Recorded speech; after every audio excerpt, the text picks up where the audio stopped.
Beckett said what? No, she didn't. Why would Castle respond that way? It doesn't make sense. Haven't we had this discussion before? No good can come from being on Twitter when the show is airing on the East Coast. But Cass, Beckett just said that she... La la la la la la la la. No. Just no. I don't want tonight's show ruined by those idiot PBPs. What?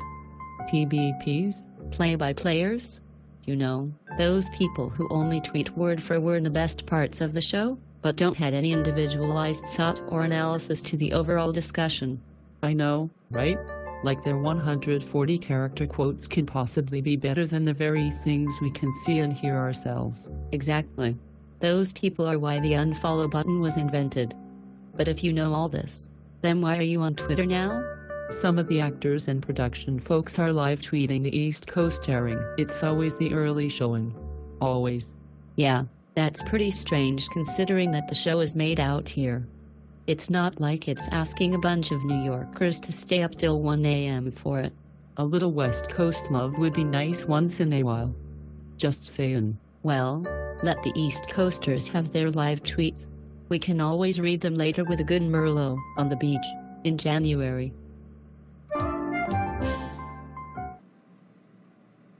Oh, look at the little hearts in the coffee.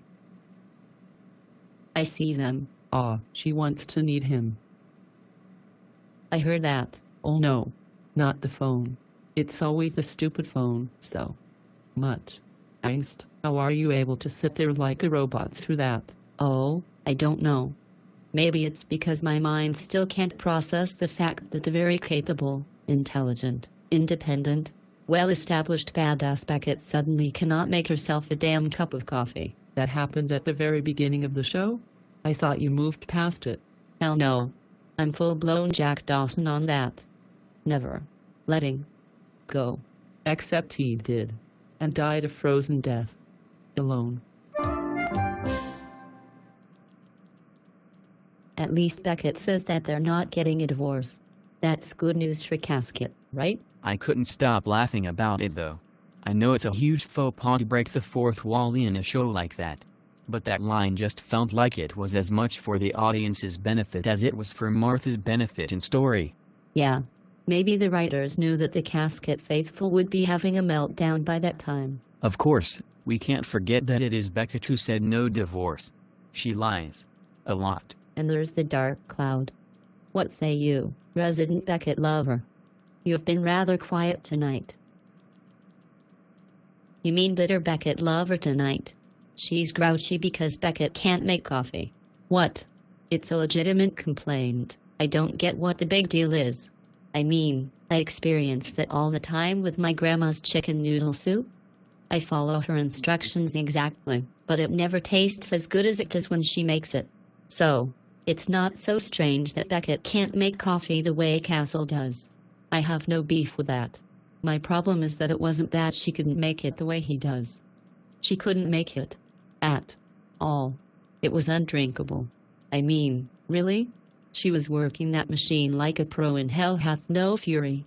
Maybe it's a cry for help, more like the subtle, yet methodical breaking down of a strong female character. It's just coffee. It is never just coffee. Since we're digging deep tonight, can we talk about living arrangements? Yeah, I'm confused. Is Castle sleeping in his office man cave these days? And what about Beckett? She hasn't spoken with her father or mentioned anything in a passing to Lady, you know, like a simple thanks for letting me couch surf. She was lying on her office sofa, which I thought was weird.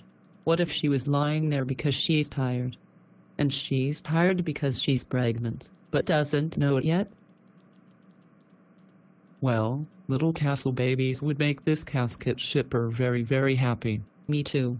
Although I'm not sure whether my happiness would come from the baby itself or the fact that the baby would bring an end to this idiotic breakup and Beckett chasing the big bad. You really think that the writers would say, oh, Beckett's pregnant and just quickly wrap up the current story? Well, if we assume for a second that she is pregnant, wouldn't she have to stop chasing the big bad the moment that she knows? Yeah, I think you're right. We've already been made to believe that the romantic relationship and marriage she fought to have still aren't enough to keep her from chasing her white whale buddies. If a baby wasn't enough for her to keep herself out of harm's way, It would make Beckett an awful human being, not to mention unredeemable as a character. agreed. The final nail in the destruction of Caskett. Poor Beckett Fangerl over there would literally implode. I'm just going to say it.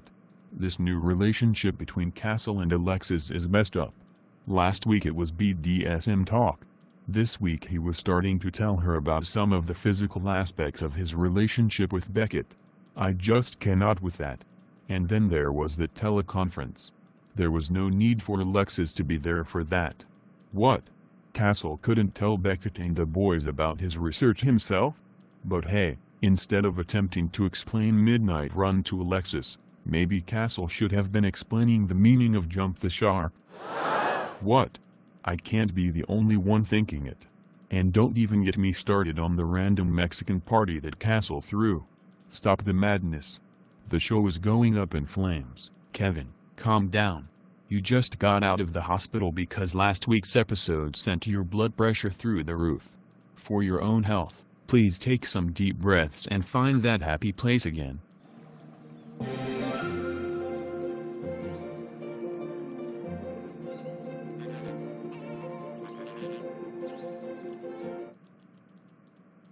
Anger issues aside, Kevin does make a point. When that reformed compulsive liar told Castle that his book was a boring retread, I kept thinking, gee, just like this season. Hashtag well-deserved snark. The only scene I truly enjoyed was the one where Beckett was giving Castle a hard time because a 60-year-old blind priest gave him the slip. Yes, that scene was classic Caskett. For just a few brief moments I was able to forget the incomprehensible breakup that overshadows the majority of the show these days. That positive Caskett moment sounds like a great place to end things tonight. Angela, would you like to lead the prayer? God grant me the tranquility To accept the character direction that I cannot change. the courage to avoid destructive behavior after a Caskett setback, And the wisdom to differentiate fiction from reality. For this too shall pass. Always.